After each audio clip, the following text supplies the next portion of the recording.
Ladies and gentlemen, this is a great day for the Australian Olympic team and a great day for the Australian Waterpolo team. So this team here have a rich Olympic history, and I know they're very, very determined to add to that in Tokyo in just 60 days' time.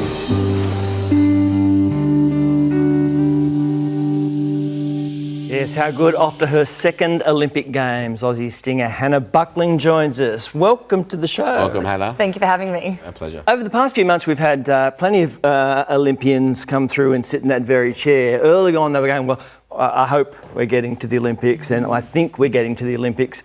Right now, you're getting to the Olympics. It's that close. Yeah, it's 6 weeks out. I think we leave on the 17th of July. So now it's finally here. After a really long time. And what's been going on with all the protocols? You've been jabbed, like what's with the COVID thing? Yeah, we are all vaccinated, and both shots. Both shots. Excellent. Yeah, so thank you, Dr. Pleasure. If you hadn't had both, you weren't getting out of here. Wow. You've still got 6 weeks to the second. I just wanted to make sure. Yeah. Any side effects? All good? No, all good. Yeah, we're Write good. that down. Yeah, no, we're pretty lucky. We're all pretty excited about it. Athletes are pretty good usually at their sport from an early age. Was that the case with you with Waterpolo? No, not at all. I was a little bit slow on the uptake. Didn't start really until I was about 13 years old, which is later than most others. And then I just was really bad at it. I think that's why. What was that? Was it the egg beater kick? You just couldn't get that right? Yeah, literally the coordination of the egg beater and then having to try and catch the ball with one hand, having come from a netball background, it was all very hard. I guess that's why I tried so hard, because I'm stubborn and I refused to be bad. But were you a good swimmer to start with? I was never, I was not going to be a swimmer long term, but I did a lot of, swim club and that kind of thing. Tell us about the physicality of what actually happens underneath the water, because it looks brutal at times. That's our secret. We don't. Yes. No, it's good. It's It's good. Yeah. I mean, it's why I love it, right? Oh, there we go. Wow. Because you got hit in the head in the Rio Games, didn't you? I did, yeah. So that's not, I mean, there's the underwater grapple, which is a normal part of the game. But in Rio, I got punched in the face, which is not a normal part of the game. And the injury was? A fractured eye socket. Oh gosh. Was it deliberate? It was deliberate, yeah. Oh, I think that might be the result That's it. of That's the punch immediately right there. afterwards. Yeah. And obviously that was your campaign over at that point. Yeah. Has that driven you a little bit towards where you're going now? Very much so, yeah. I think a big part of my decision to keep playing was feeling like I missed out on, having a chance to really show what I'm made of. And Hannah, when one thinks of water polo, what is the training like? How would you describe the training to people that are watching this and think, oh, maybe I might try water polo? So what type of training would you say, would you call it? I think we do a lot of water polo based training. So there's very little cross training involved. I think in off season, everyone keeps fit in their own way, but really it's just swimming, lots of laps. But I think it's far more enjoyable than swimmers staring at a black line. Very true. But apart from that, a lot of skills and drills.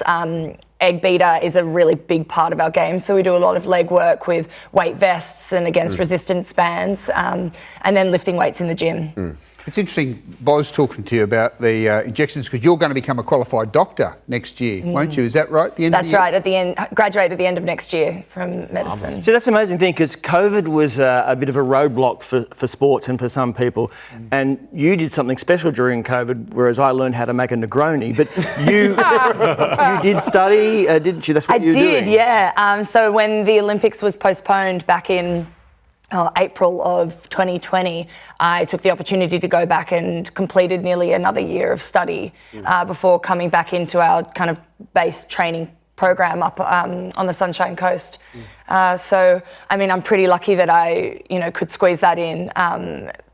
But, it affects everyone in different ways, and I think for me, keeping busy was a really important part of kind of being able to maintain training now. So with travelling now, have you been given the protocols, the information around what you can and can't do when you hit the village? Yeah, we actually did a bit of a practice run with our masks, because I think in Australia we're so privileged. When we wear masks, nobody really does it properly. You take them off, you put them on the table, and then you put it back on. There's no hand sanitising, but really, when we're over in Tokyo, we need to be so careful about hand sanitizing before and after taking a mask off, really not reusing masks at all, taking them off, going straight in the bin.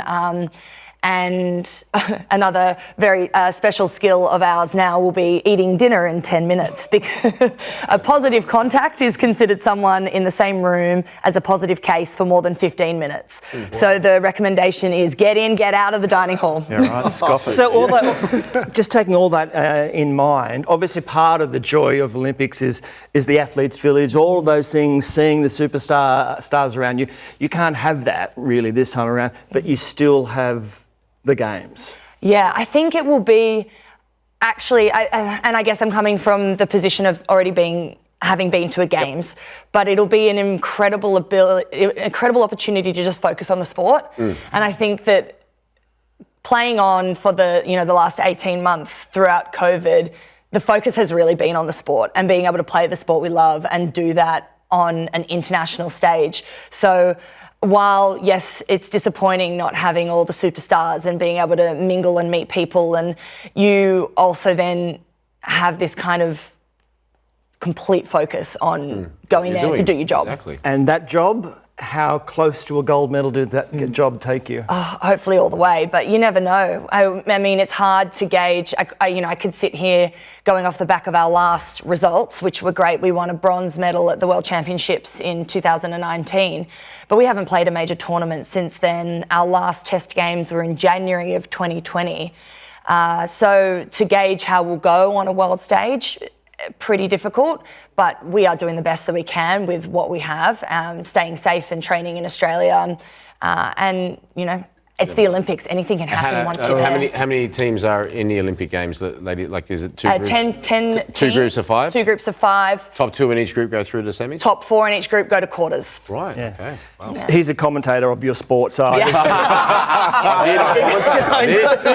did. all the best. Look forward to see you after you get a bit of gold hung around that neck. If you want to ever know how to make a Negroni, I'll show you. Please do. All the very best. And well done.